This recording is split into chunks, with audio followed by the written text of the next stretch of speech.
역사 미스터리 그날 19 15위 공개합니다. 죽여도 죽지 않는 자. 치명적인 독을 먹고 수차례 나르는 총탄을 맞고도 멀쩡히 살아있는 남자가 있다면 믿으시겠습니까?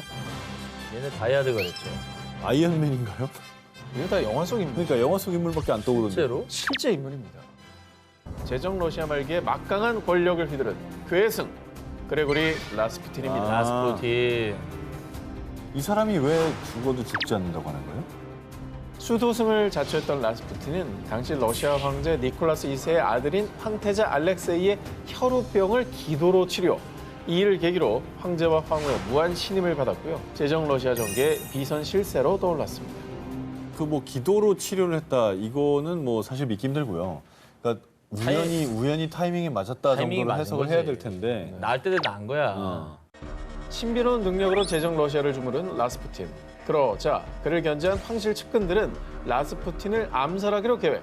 1916년 12월 29일 황족 유스포프 공작은 파티를 빌미로 자택에 라스푸틴을 초대했는데요. 그런데 청산가리를 먹었는데 왜 죽질 않는 거야? 라스푸틴이 분명 치사량의 청산가래가 든 케이크를 먹고도 끄떡없이 멀쩡하게 파티를 즐기는 겁니다. 결국 기다리다 지친 유스포프 공작은 라스푸틴을 저격. 총에 맞은 라스푸틴은 쓰러졌는데요. 그런데 말입니다. 죽은 줄 알았던 라스푸틴이 마치 좀비처럼 벌떡 일어나 유스포프 공작을 공격. 저 정도면 죽이려고 하다가 믿게 되겠다. 라스푸틴님 이러면서. 제가 의심한 제가 죄인입니다. 저를 죽여주시옵소서. 와, 아니 청산가리도 먹고 벌떡 일어나서 반격하고 이거 뭐 좀비 아닙니까 이 정도면? 아직 놀라시긴 이릅니다. 당시 대기하던 암살 공모자들이 깜짝 놀라 라스푸틴을 향해 수차례 총탄을 발사. 겨우 그를 제압해 강물에 던져버렸는데요. 그런데 더욱 미스터리한 점은요. 사흘 뒤 라스푸틴이 시신으로 발견됐을 당시 그를 꽁꽁 묶었던 밧줄이 풀려있는 상태였다고 합니다. 저 사람 물에서까지 살아나와가지고 유스포프 찾아갔으면 거의 기절했겠는데. 아, 그건 뭐 맹신이지. 라스푸틴 의심한 저를 용서하시옵소서. 라스푸틴님. 이렇게 되는 건가? 야, 이거 너무 무서운데? 청산가리고 총이고 이 사람한테 소용없다는 얘기네. 그런데 말입니다. 미스터리는 이뿐만이 아닙니다. 내가 황제 친척에게 죽임을 당하면 황실은 머지않아 몰락할 겁니다. 실제로 그가 사망한 다음인 1917년 러시아 혁명이 발발, 러시아 황실은 몰락했습니다. 역사 미스터리 그날 19 14위를 공개합니다.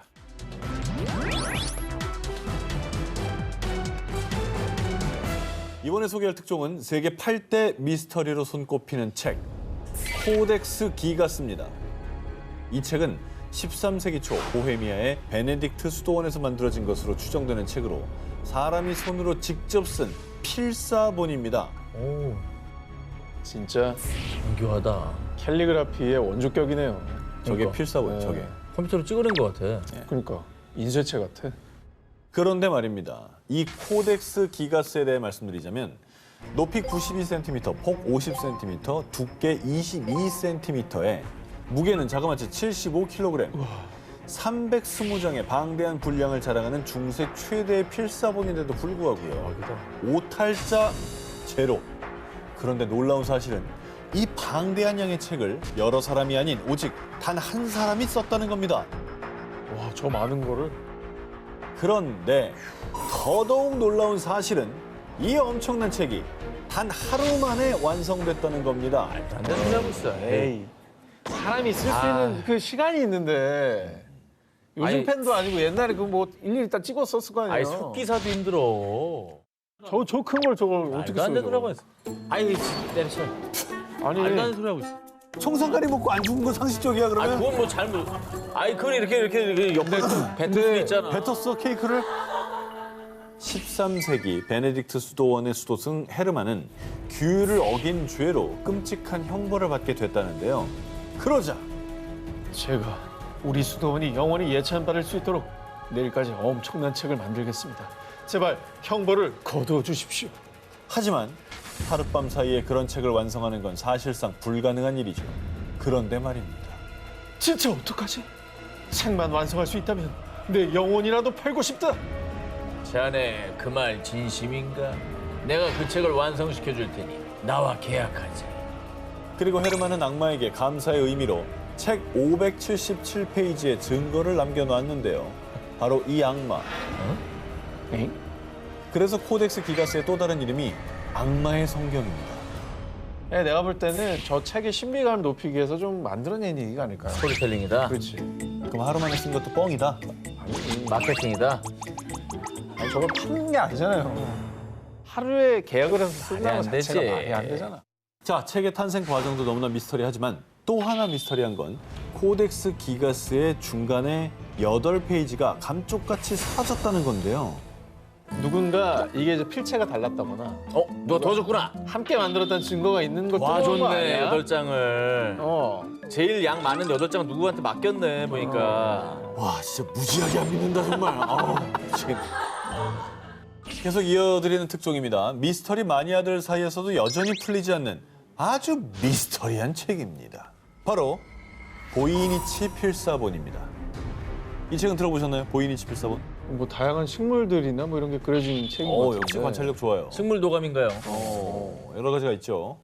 자, 보이니치 필사본은 1912년 세상의 존재가 드러나자마자 언어학계에 대파장을 일으켰습니다. 왜? 탄소 연대 측정 결과 15세기에 쓰여진 것으로 추정되는데 문제는 이 책에 쓰인 문자가 지구상의 언어가 아니었던 겁니다.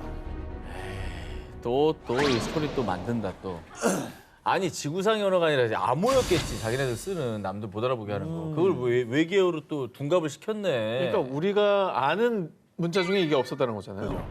보이니치 필사본은 약 240페이지 분량으로 문자의 형태를 보면 라틴어와 비슷한 것도 같고 다양한 채색 사파도 있지만요. 이 문자가 대체 무슨 언어인지, 책이 무슨 내용인지 해독 불가. 그동안 전 세계 수많은 언어학자, 암호학자, 심지어 수학자들까지 해독하려 했지만 단 한 단어도 성공하지 못했는데요. 대신 학계에서는 나체의 여인, 식물, 별 등 다양한 사파가 그려진 것으로 봐서 약초학, 천문학, 우주학, 연금술 등을 담은 일종의 백과사전 같은 책으로 추측했습니다. 우와. 아니면 뭐 아예 문명 자체가 우리가 모르는 문명이 존재했다 사라졌다거나 이러면 가능한 얘기 그건 아니에요? 가능한 얘기다. 그죠? 외계어라기보다는. 문헌도 없이 그냥 사라져버린 거죠. 15세기에 네. 불가사의 그 자체인 보이니치 필사본. 그런데 최근 이 미스터리한 책을 해독하는데 과학적인 진전이 있었습니다. 2018년 캐나다 한 대학의 연구진들은 인공지능을 활용한 결과 예, 보이니치 필사본의 문자는 히브리어에 기반을 둔 겁니다. 보이니치 필사본이 히브리어에 기반을 두었고 책의 일부는 여성 건강 관련 내용이라 추측했는데요. 반면 2019년 영국의 제라드 채셔 박사는요. 아닙니다. 그 문자는 원시 로마의 사어입니다. 보이니치 필사본 속 문자가 원시 로마의 사어이며 육아정보, 심리학, 민간치료법 등이 담겨 있는 것이라 주장했는데요. 학계에서는 여전히 의견이 분분한 상황. 보이니치 필사본은 암호학계의 성배라 불리며 여전히 베일에 쌓여 있습니다. 역사 미스터리 그날 19, 12일 공개합니다. 역사를 뒤흔든 뭐뭐. 자, 이번엔 두 기자님께 상식적인 질문 하나 드려볼게요. 아메리카 대륙은 누가 발견했죠? 콜럼버스라고 얘기를 바라죠? 네. 절대 그렇지 않습니다. 예. 누군가요? 아메리고 베스푸스인가요? 아니에요. 아니에요? 아닙니다. 그러면 누구냐니까요. 그걸 내가 어떻게 합니까? 아니 그 둘은 아닌 건 내가 알고 있어요. 학교 다닐 때 우리는 1492년 콜럼버스가 아메리카 대륙을 발견했다고 배웠는데요. 그런데 말입니다. 콜럼버스의 발길이 닿기도 전에 아메리카 대륙을 다른 유럽인이 먼저 발견했다면 믿으시겠습니까? 다른 유럽인이요? 네. 그래 유럽인. 그래서 이제 그 왜 아메리카 대륙으로 부르느냐 이제 아메리고 베스푸치 때문에 아메리카로 부른다라고 그런 얘기가 있죠. 했는데 그것도 아닌 걸로 알고 있습니다. 다른 유럽인이 있었다고 알고 있어요. 자, 우리의 상식을 뒤엎는 미스테리한 이 사실은요. 한 동전 때문에 세상에 드러났습니다. 그렇지. 1957년 고고학자 멜그렌과 에드른게가 미국 메인주의 고다드 유적지에서 유물을 발견하던 중 의문의 동전들을 발견했는데요. 이거 생전 처음 보는 동전인데? 엄청 오래돼 보이는데 정체를 모르겠네? 이후 22년이 흐른 1979년 또 다른 고고학자들이 메인주에서 발견된 동전, 일명 메인 페니를 감정한 결과 이 동전은 11세기 노르웨이의 바이킹들이 쓰던 동전입니다. 이는 콜럼버스보다 무려 약 400년 앞선 11세기 후반 북유럽의 바이킹들이 아메리카 대륙에 발을 내디뎠다는 증거일 뿐만 아니라요. 바이킹 부족과 아메리카의 원주민이 교류했다는 증거라고 주장했습니다. 메인주까지 항로가 되게 짧을 것 같긴 해요. 가능하죠. 위로 이렇게 그린란드 아예 위로. 왜냐면 메인주 자체가 오른쪽 맨 위에 있는 데잖아요. 그렇죠. 그러니까 가능할 것 같긴 한데 근데 그게 11세기라니까 놀랍네요. 어쨌든 근데 콜럼버스 전에 바이킹과 교류를 했다는 게 밝혀지면은 뭐 새로운 역사를 쓸 때 중요한 단서가 되겠네요. 그렇죠. 네. 일부 전문가들에 따르면 아메리카 대륙에 콜럼버스보다 바이킹들이 먼저 도착했다는 걸 뒷받침해주는 또 다른 증거가 있다고 하는데요. 네. 1960년대 캐나다 동부 뉴펀들랜드 섬에서 11세기 초반 바이킹들의 유물이 발굴됐는데요. 메인주에서 발견된 메인 페니 역시 11세기 바이킹들이 아메리카 대륙에서 실제 사용했다는 것이 밝혀진다면 바이킹이 아메리카를 먼저 발견했다는 사실을 좀 더 뒷받침하는 사료가 되는 것입니다. 하지만 일각에서는 이 동전이 과거 아메리카 대륙에서 바이킹들이 실제로 사용한 동전이 맞는지에 대한 의문을 제기했고요. 11세기에 만들어진 동전을 도대체 누가 어떻게 왜 아메리카 대륙까지 가져갔는지는 정확한 기록이 없어 미스테리로 남아 있습니다. 역사 미스터리 그날 19 11위 공개합니다. 고려의 삼별초는 어디로 갔을까? 1231년 고려를 침략한 몽골. 40년간 이어진 긴 전쟁에 지친 고려는 1270년 몽골의 항복을 선언했는데요. 그런데 이 항복을 받아들일 수 없어 끝까지 대몽 항쟁을 이어간 부대가 있었으니 바로 고려의 최정예 부대 삼별초.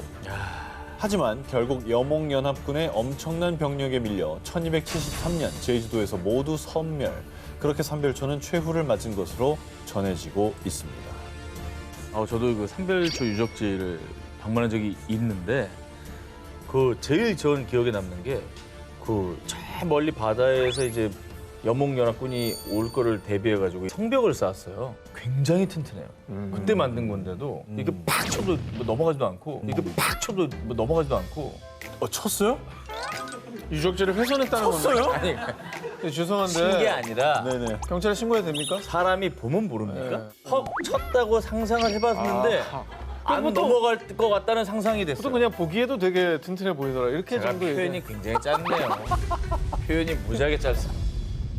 그런데 말입니다. 어쩌면 삼별초의 역사는 제주도에서 끝난 것이 아닐지도 모릅니다. 아주 의외의 곳에서 삼별초의 흔적이 발견된 건데요. 지난 2007년 일본의 고고학자인 아사토 스스무의 충격적인 주장. 고려의 삼별초가 류큐 왕국의 건국 과정에서 많은 도움을 줬을 것으로 보입니다. 류큐는 12세기까지만 해도 수렵 채집사였습니다. 그런데 갑작스럽게 농경사회로 발달. 15세기에는 일명 류큐 왕국이 건국됩니다. 배경을 알 수 없는 너무나 갑작스러웠던 류큐 왕국의 출현과 빠른 성장에 많은 역사학자들은 의혹을 가지고 있었는데요. 그런데 일본의 고고학자가 류큐 왕국 탄생의 비밀 퍼즐을 바로 삼별초라고 주장한 겁니다. 야, 근데 가능성 있을 것 같아. 끝까지 항쟁했거든요. 끝까지. 진짜 아예 포기를 몰랐던 가능성- 분들이니까. 네, 포기를 모르고 가능성이 정말 1도 안 되는 그 상황에서 예. 밀렸으면 거기까지 갔을 수 있을 것 같아요.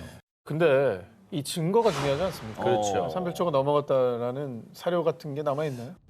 1994년 오키나와 우라소에시의 성과 왕실의 무덤에서 발견된 암기와. 이 기와에 계유년 고려와장조라는 글자가 진짜 쓰여져 있어. 있는데요. 한마디로 정리하자면 메이드 인 고려, 계유년의 고려 장인이 만든 기와라는 뜻입니다. 앞서 삼별초가 제주도에서 선멸됐다고 기록됐던 해가 1273년이라고 말씀드렸죠. 네. 그 해가 바로 계유년입니다. 넘어갔네. 넘어갔어. 시기가 딱 겹쳐요. 아니 안 넘어갔다고? 넘어갔을 거라고 봐요. 삼별초 정신으로 봤을 때는 끝까지 포기하지 않습니다. 자, 이뿐만 아니라요. 13세기, 14세기에 연꽃무늬 수막새도 함께 출토됐는데 오른쪽이 오키나와에서 출토된 수막새고요. 왼쪽의 수막새는 삼별초가 근거지로 삼았던 진도 용장산성에서 출토된 수막새입니다. 너무나 흡사하지 이 않습니까? 정도면 거의 갔다고 봐야 갔어 되죠. 갔어.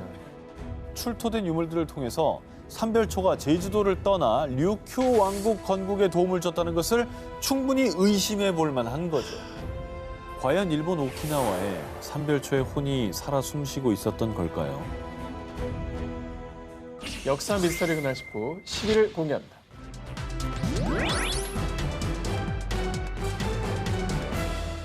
자, 이번 역사성 미스테리는요. 13세기 고려 시대 몽골군으로부터 나라를 지켜낸 혁혁한 공을 세우고 관직까지 올랐지만 어쩌면 우리는 잘 몰랐던 신비로운 한 인물에 대한 미스테리입니다.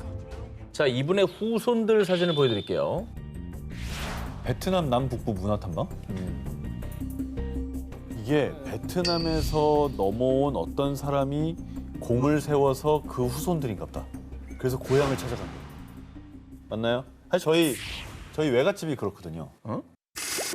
저희 외갓집이 화산이 씨인데. 화산이 씨. 예. 자, 지금부터 소개해드릴 역사성 미스테리한 인물은 바로 화산이 씨예요. 진짜요? 진짜야? 본인 집안 얘기네. 그걸 몰랐어 어떻게? 몰랐어요. 진짜요? 잘 들으세요. 이게 집안 얘기하는 거예요. 나 진짜 몰랐는데? 아, 이런 게 진짜로. 있었어요? 아, 집안 얘기를 내가 해주고 있잖아요. 자, 화산이 씨의 저런 게 있었네? 중시조였던 화산군 이용상입니다.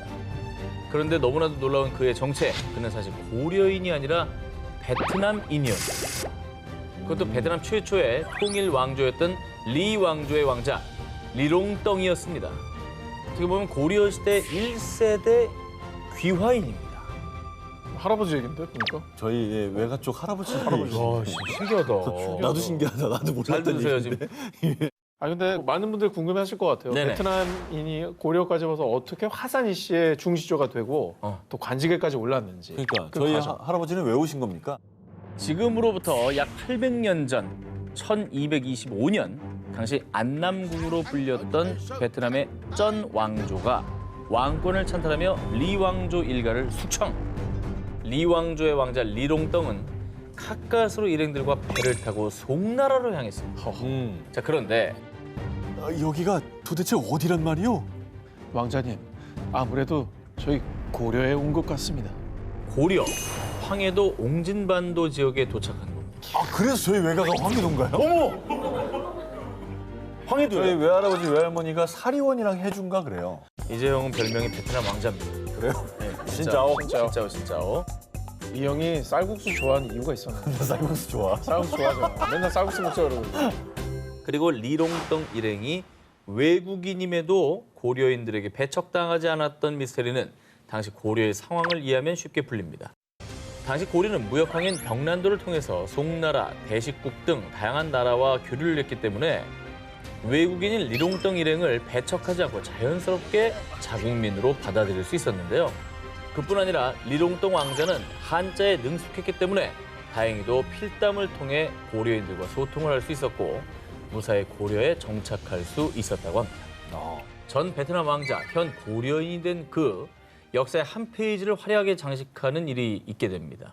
1253년 몽골군이 고려에 침입하자 한 놈도 살려두지 마라. 고려를 지켜라.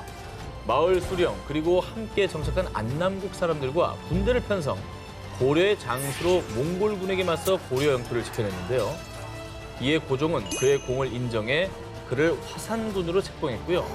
관직과 함께 성을 하사, 그는 리롱덩에서 화산이 씨의 중시조 이용상으로 역사에 발자취를 남겼습니다.